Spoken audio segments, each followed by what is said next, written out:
चार एक पहले पहरे रण के बंजारा मित्रा बालक बुद्ध चेत, ये नीचे होना चाहिए और ये वाला जो बोलने जा रही हूँ 29-2-29 वाला ये ऊपर होना चाहिए, भूल हो गई है।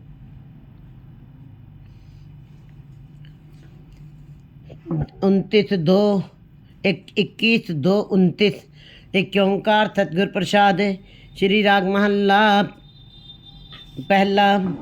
पहले पहरे कार पहला पहले पहरे रण के बंजारिया मित्रा हुक्म पया गरबास उरद तप अंतर करे बंजारिया मित्रा खत्म थेती अरदास। गुरु नानक देव जी एक बंजारे के घर में पहुंचते हैं। जो परिवार अपने बालक के शोक में संतप्त हुआ बैठा है, गुरु जी उसको कहते इन जीवन के 4 पहरों के द्वारा समझाने की कोशिश कर रहे हैं।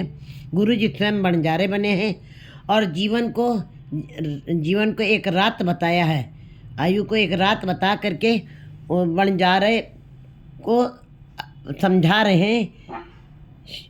पहले पहरे रण के बंजारे मित्रा हुक्म पया गरबास, हे बंजारे मित्र, पहला पहर जब होता है जीवन का पहला पहर, तब परमात्मा ने अपने हुक्म से जीव को माता के गर्भ में डाला है। जीव अपने आप नहीं आया है, जीव की अपनी बिसात कुछ नहीं है, अपनी समर्था कुछ नहीं है। परमात्मा ने उसके कर्मानुसार उसको माता के गर्भ में डाला है, तब बच्चा माता के गर्भ में प्रवेश किया है। माँ की रकत पिता बिंदु धारा, ये परमात्मा ने अपने हुक्म के अनुसार किया है, संयोग बनाया। उरद तप अंतर करे बंजारिया मित्रा खत्म थेती अरदास। वहाँ पे इतना भयावह दुख है, इतना भयावह वातावरण है, इतनी बेचैनी है वहाँ पे माता के गर्भ में कि वहाँ पे बच्चा सिर नीचे है, पैर ऊपर है, उल्टा लटका हुआ माता के गर्भ में। इतनी भयावह स्थिति और मैली थैली के अंदर जहाँ पे कोई वातावरण नहीं है अंदर, लेकिन वो वहाँ पर भी उस बच्चे को गर्भ यौन में जो माता के गर्भ में आया, उरद तप अंतर करे बंजारा मित्रा खत्म थेती अरदास। वो अपने परमात्मा के सामने, अपने खत्म के सामने अरदास लिव लगा के अरदास कर रहा है, हे परमात्मा मेरी इस भयावह स्थिति से मुझको बाहर निकाल लीजिए। मैं बहुत ही संकट में हूँ, मैं बहुत ही बेचैनी में, मैं बहुत ही दुख में हूँ, दुखों से घिर गया हूँ। उरद तप, मैं वहाँ पे उल्टा लटका हुआ, माता मेरा पैर नीचे, सिर नीचे और पैर ऊपर है, फिर भी वो जीव अरदास कर रहा है परमात्मा के सामने। लिव लगाई हुई है उसने, 9 माह माता के गर्भ में रहता हुआ उसकी लिव लग गई है। परमात्मा ने अरदास कर रहा है कि मेरी माता के गर्भ में आप रक्षा कीजिए। ये बहुत ही भयावह कष्ट है, ये भयावह स्थिति है यहाँ पे। खत्म तेती अरदास वखाणे उरद त्यान लिव लगा, और वो अपने परमात्मा पति के साथ अरदास के साथ जुड़ा हुआ है, उसी के साथ उसकी लिव लगी हुई है। अरदास अरदास करता चला जा रहा है सदा, 1 सेकंड के लिए भी उसकी ये अरदास रुक नहीं रही है, विनती कर रहा है। उरद त्यान लिव लगा, उल्टा लटका हुआ भी उसका ध्यान कैसे परमात्मा में लगा हुआ है, इसका मतलब अंदर बहुत बेचैनी है, अंदर बहुत कष्ट है, अंदर बड़ा भयावह है। तब जीव जो है वहाँ पर, क्योंकि दुख लगे तो राम पुकारा है। आखिर उस स्थिति में भी, माता के गर्भ में भी उस आत्मा को कैसे ईश्वर की साथ ध्यान लगा हुआ, क्योंकि इसका मतलब बहुत ही भयावह कष्ट में जीव वहाँ पे है। तो ध्यान लगा हुआ जीव का, ना मरजाद आया कल पीतर बहुड़ जाती ना गाय। जीव जो है पर माता के गर्भ में आता है, परमात्मा के हुक्म के अनुसार आ रहा है, उसके पिछले किए गए कर्मों के अनुसार माता के गर्भ में परमात्मा ने उसको डाला है। और वहाँ से जब जीव को गर्भ में डाला तो वहाँ पे जाति वर्ण की कोई बात नहीं की गई है। ना जीव जन्म से लेके आया जात, ना मरजाद आया कल पीतर बहुड़ जाती ना गा, और ना यहाँ से ये जाति वर्ण की बातें वहाँ पे कोई पूछी जाएंगी, ना यहाँ पे इन बातों का वहाँ पे कोई सत्य माना जाएगा, कोई वहाँ पे विवरण नहीं होगा। वहाँ पे जो जाति पात यहाँ ना लेके आया और ना लेके जाएगा। जैसी कलम मुड़ी है मस्तक तैसी जुड़े पास। बस परमात्मा ने वो कौन सी अनोखी कलम है जिस कलम से वो सारे जीवों के मस्तक के ऊपर भाग्य की रेखाएं खींच रहा है। जैसी कलम उड़ी है मस्तक तैसी जुड़े पास, जैसी जैसी कलम परमात्मा चलाए जा रहा, अनोखी कलम उसकी, जिसकी स्याही कभी ख़त्म नहीं होती है। एक विस्माद पूर्ण कलम है जो चल रही है। जैसी कलम, जैसी जैसी कलम परमात्मा अपने हुक्म के अनुसार, हुक्म रूपी कलम है, मर्यादा रूपी कलम है जो चल रही है, हर जीव के मस्तक पे लिखी जा रही है। कलम उड़ी है मस्तक, जैसी जैसी कलम की लेखनी चल गई है, अक्षर छप गए हैं मस्तक तैसी जिड़े पास, वैसा ही जीव के पास वो सारे कर्म लिखे जा रहे हैं। कौन नानक प्राणी पहले पहरे हुक्म पाया गर्भास। इसीलिए गुरु जी कह रहे हैं कि पहले पहर माता के गर्भ में जब बालक आ गया है, हुक्म पाया गर्भ, वो अपने आप से नहीं आया है, परमात्मा ने उनके पिछले किए गए कर्मों के अनुसार माता के गर्भ में उसको प्रवेश करवाया है। दूजे पहरे रैण के वणजारिया मित्रा बिसर गया ध्यान, हथों हथ नचाइए वणजारिया मित्रा जीव जसदा कर कान। कहते दूसरा पहर, चार पहरों की बात बार बार घुमा करके हर विवरण को अलग तरीके से समझाने की कोशिश की है गुरुजी ने। वणजारा स्वयं बने हुए और आयु को रात्रि को आयु को पूरी रात बना दिया है। काली रात का विवरण देते हुए कैसे चारों पहर, एक दिन में 4 पहर होते हैं, कैसे उन चारों पहरों का वर्णन, बचपन और जवानी, प्रौढ़ावस्था, बुढ़ापा और मौत, इन चारों पहरों का गुरु जी ने बहुत ही सुंदर ढंग से जीवों को समझाने की कोशिश करें, किसी तरीके से ये मन समझ जाए और अपने मूल को पहचान ले। मन तो ज्योत स्वरूप है, अपना मूल पहचान, ये पहचान जाए तो अपने मुद्दे को पर आ जाए, अपनी पहचान को पर आ करके अपने जीवन को सफल कर जाए। बस वाणी यही समझा रही है जीव को। गुरु जी बता रहे दूसरा पहर शुरू हो गया है। रण के वणजारे मित्र है, हे वणजारे मित्र, तुम्हारी जीवन की दूसरा पहर शुरू हो गया है। बिसर गया ध्यान, और तुम्हारा ध्यान उस लिव में जो लगी हुई थी, जब तुम माता के घर में उल्टे टंगे हुए थे, वहाँ पे तुम्हारी जो लिव लगी हुई थी, अरदास चल रही थी, लगातार लिव तुम्हारी लगी हुई थी, वो आज तुम्हारा ध्यान माता के घर से जैसे तुम बाहर आए हो वैसे ही तुम्हारा ध्यान खत्म हो गया है। वो वाली अवस्था खत्म हो गई, वो वाली स्थिति तुम्हारे अंदर से खत्म हो गई। हथों हथ न चाहिए वणजारे मित्र। और आज जो है तुम बालक जब बाहर आ जाता है, माता के गर्भ से बाहर आ जाता है, बाहर बहुत सारे माता पिता भाई बहन संबंधी चाचा चाची सब बैठे होते हैं बच्चे को देखने के लिए। हथों हथ नचाइए, ऐसे बच्चे को नचाया जा रहा है, इतना ज़्यादा खुशी की जा रही है, इतनी ज़्यादा उसको एक हाथ से दूसरे हाथ में बच्चा जा रहा है, कभी माँ के हाथ, कभी भाभी के हाथ, कभी बहन के हाथ, कभी भाई के हाथ। हथों हथ नचाइए, ऐसे नचाया जा रहा है, बच्चे को इधर उधर किया जा रहा है जैसे लगता है यशोदा के घर में कान्हा ने जन्म ले लिया हो। इतनी खुशी, जबकि ये पता नहीं कि बच्चे को आगे क्या बनना है, लेकिन अपने मन में ही इतना आनंद लिया जा रहा है, इतना मोह किया जा रहा है।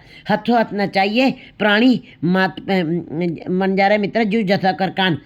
हथों हथ नचाइए प्राणी मात कहे तुम मेरा। और माता अपनी गोद में लेती है और बहन अपनी गोद में लेती है, पिता अपनी गोद में लेता है। हाथों हाथे नाता हुआ बच्चा माता के पास में आता है, क्योंकि माता उसको पता नहीं कि माँ क्या चीज़ है, लेकिन उसको वहाँ पे दूध मिल रहा है, उसको भोजन मिल रहा है, बस इसीलिए वो माँ की गोद में सदा रहना चाहता। माँ महक है, क्योंकि भोजन वहीं से मिलना है, आधार वहीं से मिल रहा है। जैसे ही माता की गोद में आता है बच्चा, उसको महक लगती है, खुशबू लगती है, और चाहे सब जगह बच्चा रोता रहे, लेकिन माँ की गोदी में आकर के चाहे भोजन ना मिले उसको, फिर भी वो कैसे शांत हो जाता है। क्योंकि ये अंदर की अवस्था बताई है गुरु जी ने कि माँ की गोद एक ऐसी गोद है जहाँ पे बच्चा चाहे जानता नहीं है, एक पल बच्चा पहले पैदा हुआ है, लेकिन माँ की गोद उसको नहीं मालूम कि माँ क्या चीज़ है, माँ कौन है, लेकिन दूध मिल रहा है, वो उसी के साथ जुड़ जाता है, बस उसी के साथ उसकी ममता हो जाती है, उसको कोई ज्ञान नहीं अंदर से। हथों हथ नचाइए जो प्राणी जो जद्दा कर कान, हथों हथ नचाइए प्राणी मात के तुम। और माता अपनी गोद में ले करके बच्चे को कहती, बेटे को कहती, ये मेरा बेटा है, मेरा करके पाल रही है। लेकिन कहते हैं मोर मोर करके बहुत लाड लड़ावे पेखती जमराव हथे। कहते मेरा करके माता पाल रही है, बड़े प्यार से पाल रही, मेरा कह रही, मेरा बालक, मेरा हीरा, मेरा लाल, मेरा बच्चा। लेकिन ये नहीं, ऊपर से यमराज हंस रहा है कि हे माँ, ये बच्चा तेरा नहीं है, अंत में ये इसने मेरी ही गोद में आके गिर जाना है। लेकिन इस बात की समझ परमात्मा ने बहुत ही माया के पर्दों के बीच में रखी है, इसीलिए जीव को बहुत जल्दी समझ में नहीं आती है। मात कहे तो मेरा और मेरा मेरा करके पाल रही है। चेत अचेत मूढ़ मन मेरे, अंत नहीं कुछ तेरा।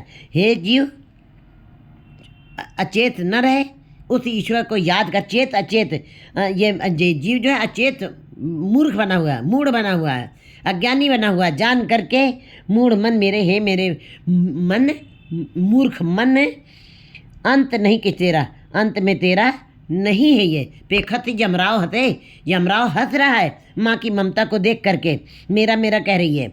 जिन रच रचिया तिथे न जाने, मन पीतर तरत्यान। जिसने परमात्मा ने इस जीव की रचना की है, कितनी सुंदर रचना की। 84 लाख योनि में मनुष्य जन्म को उत्तम जन्म कहा गया।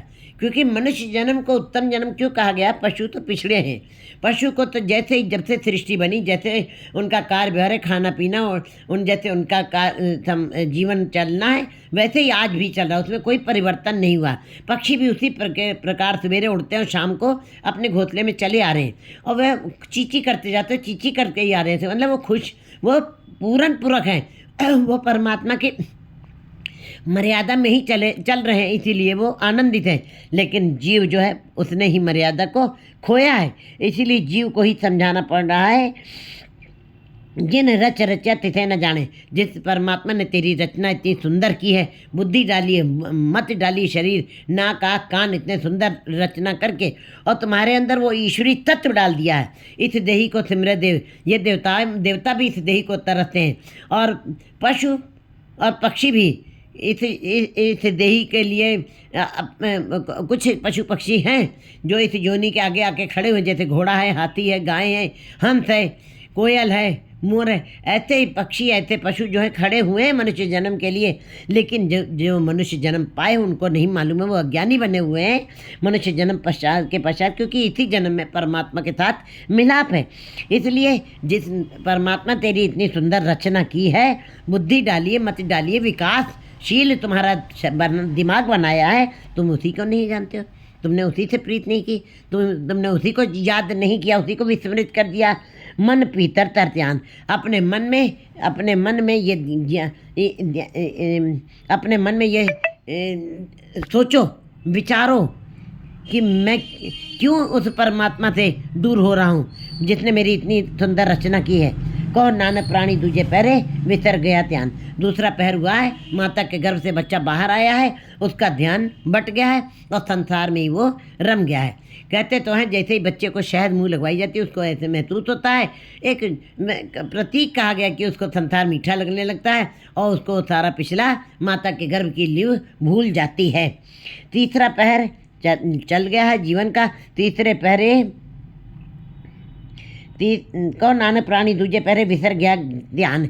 गुरु जी कहते हैं कि दूसरे पहर में इसीलिए प्राणी जो है, जीव जो है, उसका ध्यान परमात्मा से बिसर गया है, परमात्मा की तरफ से वो दूर हो गया है, उसका ध्यान बट गया है, उसका ध्यान संसार में हो गया है।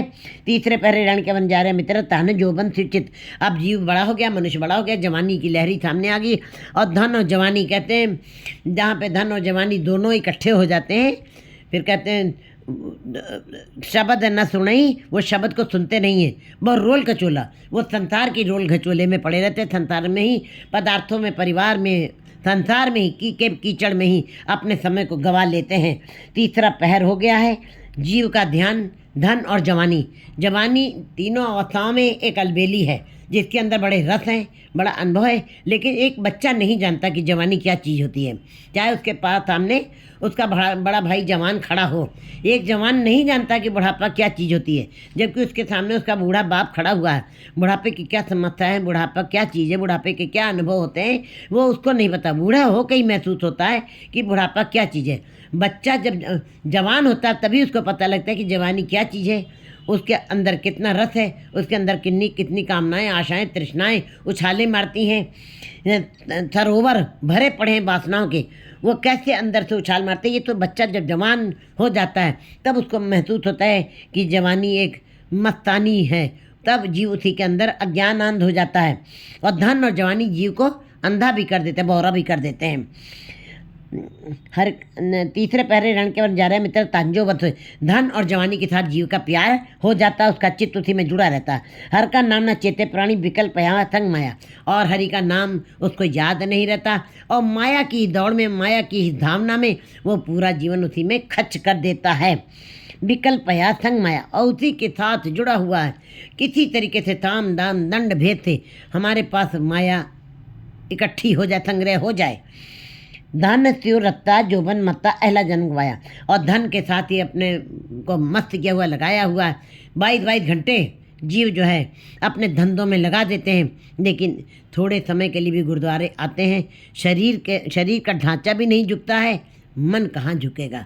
तो वहाँ पे आ कर के एक पल के लिए भी बैठना तो बैठना है, एक पल के लिए भी ईश्वर के नाम में ध्यान नहीं लगा, क्योंकि जब सारे धंधे करने के बाद ये शरीर पूरा अथक हो गया है, मजदूर बन के तुम आ गए गुरुद्वारे, तब आंखें अपने आप बंद हो जाती हैं।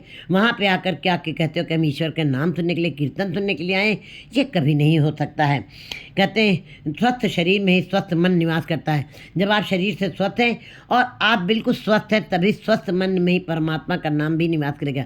जब आप बिल्कुल मजदूर बन के बैठ गए हैं, अब बिल्कुल अपनी आप आंखें बंद हो रही हैं, आपकी नींद निद्रा की आगोश में जा रही, तब आप गुरुद्वारे में जा कर के पाठ सुनना चाह रहे हैं, ये कभी नहीं हो सकता कि परमात्मा से मिलाप हो जाए। कहते धर्म सेती तानस्यो रत्ता जोबन मता अहला जन्म गया। धन और जवानी के अंदर मस्त हुए जीव ने अपना मनुष्य जन्म व्यर्थ में गवा दिया है। मानुष जन्म मोल है, कहते हैं मिले नंबर, यह मोल जन्म था जिसको कौड़ियों के भार इसने बेच दिया है, ख़त्म कर दिया है। कोयले के बाजार में, लोहे के बाजार में, वासनाओं के बाजार में, लहर लोभ के बाजार में, उसी के अंदर बाजार में ये रह गया है, उसी के अंदर फंस के रह गया है। इसने हीरे का व्यापार, परमात्मा कहते हैं परमात्मा का नाम है ही हीरा, हाथ चढ़े हो निर्मूलक छूट गई संसारी। जिस हीरे नाम के हीरे से संसारिकता छूटनी थी, उसकी तरफ इसने ध्यान नहीं लगाया। तांसु रत्ता जोबन होता, जवानी में मस्त हुआ जीव। जवानी ऐसी लहरी है कि जीव के सामने, मनुष्य के सामने, बेटे के सामने, बेटा बाप को कुछ नहीं समझता, जवानी में माँ को कुछ नहीं समझता, वो बौने हो जाते हैं। यहाँ तक कि अगर जो धन और जवानी दोनों मिल जाते हैं तो परमात्मा को भी, निरंकार को भी कुछ नहीं समझता, बौना समझने लगता है, अहला, और व्यर्थ में जन्म गवा करके चला जाता, गवारों की तरीके से, अज्ञानी की तरीके से। धर्म से ती व्यापार न की तो कर्म न की तो कित, और धर्म के साथ व्यापार नहीं किया। धर्म क्या है? धर्म एक मर्यादा है, धर्म एक आचरण है, धर्म एक निर्मलताई है, धर्म एक पवित्रताई है। धर्म के साथ तुमने व्यापार नहीं किया, और व्यापार नहीं किया धर्म का। अमूल्य गुण अमूल्य व्यापार, परमात्मा मूल्य है या उसका व्यापार भी अमूल्य है।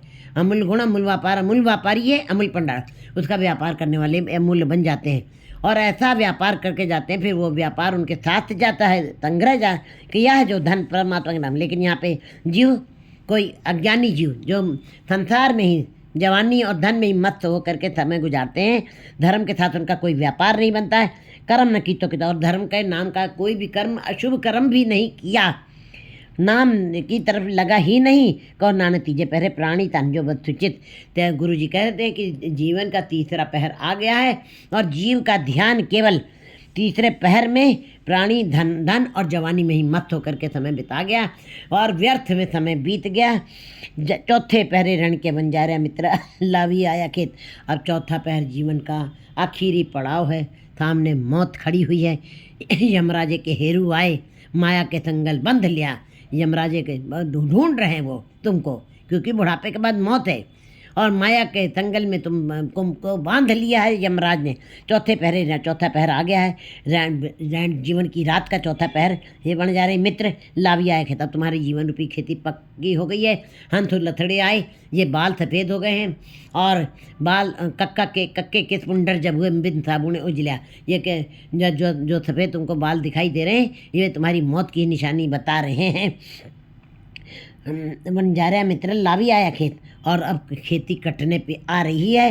जा जम पकड़ चलाया, बंजारे मित्र किसे न मिला पेट। जब यमराज ने तुमको पकड़ के ले जाना है, ये चाहे सारे सामने बैठे भी होंगे, सारे संबंधी, बच्चे, स्त्री, पति, सब सामने भी बैठे होंगे, किसी को भेद नहीं मिल पाएगा, किसी को इस बात का राज नहीं मिल पाएगा। किसे न मिलो पेट, और पेट चेत हर किसे न मिलो।